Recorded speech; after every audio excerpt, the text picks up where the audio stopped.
La acción humana, Tratado de Economía, por Ludwig von Mises. 123, cuarta parte. La cataláctica o la teoría del mercado. Capítulo 16. Los precios. 10. La discriminación por parte del vendedor. Tanto los precios competitivos como los de monopolio son uniformes para todo comprador. El mercado tiende inexorablemente a eliminar las diferencias entre los precios de un mismo bien o servicio. Aun cuando son diferentes las valoraciones de los compradores, así como la intensidad de su respectiva demanda, todos pagan los mismos precios. No le cuesta al rico el pan más que al pobre, pese a que aquel pagaría precios notablemente superiores si nadie se lo vendiera más barato. El aficionado a la música que gustoso pasaría hambre por asistir a un concierto de Beethoven no paga más por la entrada que el individuo que considera la música mero pasatiempo y que dejaría de concurrir al concierto en cuanto la asistencia al mismo le obligara a renunciar a cualquier pequeño capricho. Esa diferencia entre el precio que el interesado efectivamente paga por la mercancía y el precio máximo que por la misma estaría dispuesto a abonar es la que a veces se ha considerado como el margen del consumidor. Sin embargo, pueden darse en el mercado circunstancias particulares por las que el vendedor puede discriminar entre los diversos compradores. Puede vender un mismo servicio o mercancía a precios diferentes según se trate de unos u otros compradores, llegando incluso a elevar el precio hasta hacer que desaparezca en determinados casos el margen del consumidor. Ahora bien, para que el precio discriminatorio sea conveniente para el vendedor, deben darse dos condiciones. La primera de ellas es que quienes compran a bajo precio no puedan revender la mercancía o servicio a quienes el discriminatorio vendedor exige un precio más elevado. Cuando esa reventa es posible, queda enervada toda posibilidad discriminatoria. La segunda condición consiste en que el público comprador no reaccione de tal suerte que los ingresos netos totales del vendedor resulten inferiores a los que obtendría en el caso de exigir un precio uniforme. Esta segunda condición se da siempre que las circunstancias reinantes permitan al vendedor reemplazar lucrativamente el precio competitivo por un precio monopolístico. Pero también podría cumplirse aun cuando el mercado no permitiera la ganancia monopolística. Lo cual es natural, pues la discriminación mediante el precio no implica que el vendedor haya por fuerza de restringir las cantidades vendidas. No renuncia a ningún adquiriente, aunque alguno pueda restringir la cuantía de sus adquisiciones. Pero por lo general tienen la oportunidad de colocar el resto de sus existencias a gentes que nada le habrían comprado o que solo hubieran adquirido cantidades menores si hubieran tenido que pagar el precio competitivo uniforme. De ahí que la configuración de los costes de producción no afecta al vendedor discriminatorio. No entran los costes de producción en sus cálculos, ya que el total producido y vendido es siempre idéntico. El caso más frecuente de discriminación mediante precio nos lo ofrecen los médicos. Un doctor, por ejemplo, puede efectuar 80 visitas semanales, cobrando por cada una $3, con lo cual atiende a 30 enfermos que le ocupan por completo su tiempo y percibe en total $240 semanales. Ahora bien, si exige a los 10 pacientes más ricos que visitaría 50 veces $4 en lugar de 3, estos solo 40 veces requieren sus servicios.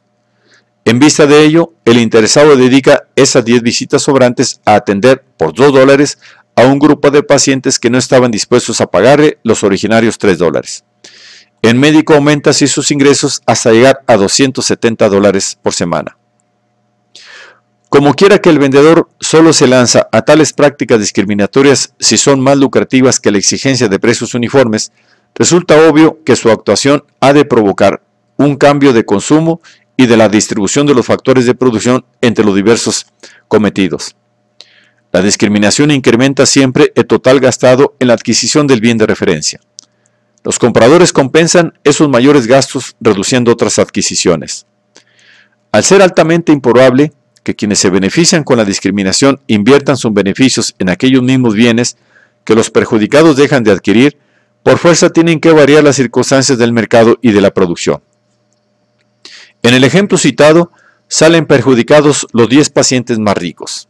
En efecto, pagan $4 por cada servicio que antes les costaba solo $3. Pero no es solo el médico quien deriva ventajas de tal discriminación. Los pacientes que ahora solo pagan $2 también salen ganando. Es cierto que estos habrán de pagar los honorarios renunciando a otras satisfacciones, pero valoran estas últimas en menos que el tratamiento médico. Su grado de satisfacción, por tanto, es mayor.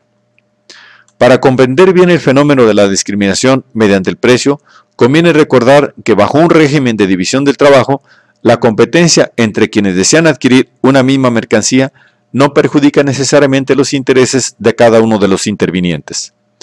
Solo cuando la pugna se refiere a factores complementarios de producción brindados por la naturaleza, resultan antagónicos los intereses de los que entre sí compiten. Sin embargo, ese insalvable antagonismo natural resulta compensado por las ventajas derivadas de la división del trabajo.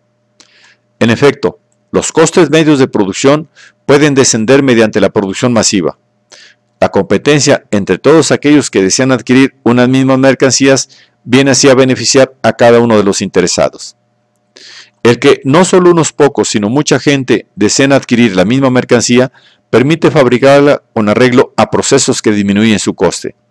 De esta suerte, incluso la gente más modesta puede adquirir el bien en cuestión. La discriminación, en este sentido, permite a veces atender necesidades que en otro caso habrían de quedar insatisfechas. En determinada ciudad existen amantes de la música, cada uno de los cuales estará dispuesto a pagar $2 por la asistencia a un concierto. La celebración del mismo exige efectuar gastos superiores a la suma del producto de $2 por P, siendo consecuentemente imposible atender los deseos de esos melómanos. Pero cuando mediante discriminación en el precio de las entradas se puede hallar entre ellos un número N que esté dispuesto a pagar $4, el concierto puede celebrarse siempre y cuando la cantidad 2 por N más P dólares sea bastante. En tal caso, N personas pagan cada una $4 y P menos N pagan solo $2, renunciando todos ellos a la satisfacción de la menos urgente necesidad que hubieran atendido de no haber tenido tanto interés en asistir al concierto.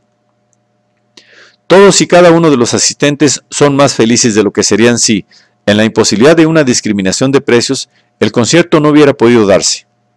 Interesa a los organizadores aumentar el número de asistentes hasta el punto en que la admisión de nuevos oyentes no suponga gastos superiores a las cantidades que estos estén dispuestos a pagar por la entrada.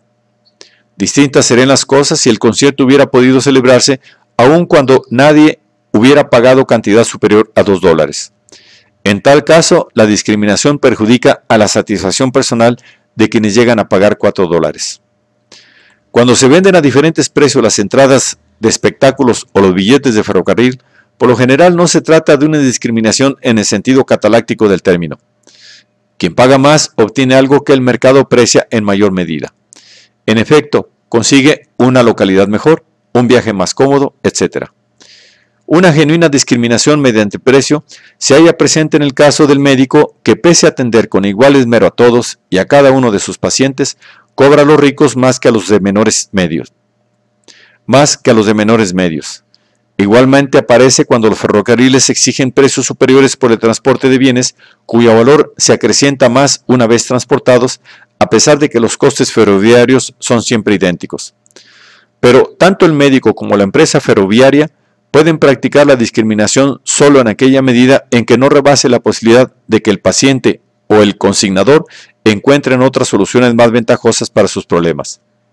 Se trata de una de las dos condiciones necesarias para la aparición del precio discriminatorio. Sería inútil considerar una situación que permitiera a todos los vendedores de cualquier servicio, de cualesquiera servicios o mercancías, actuar de modo discriminatorio. Más importante es dejar constancia de que en una economía de mercado que no se vea saboteada por la interferencia gubernamental, los requisitos para que la discriminación pueda darse aparecen tan raramente que el fenómeno puede calificarse de excepcional.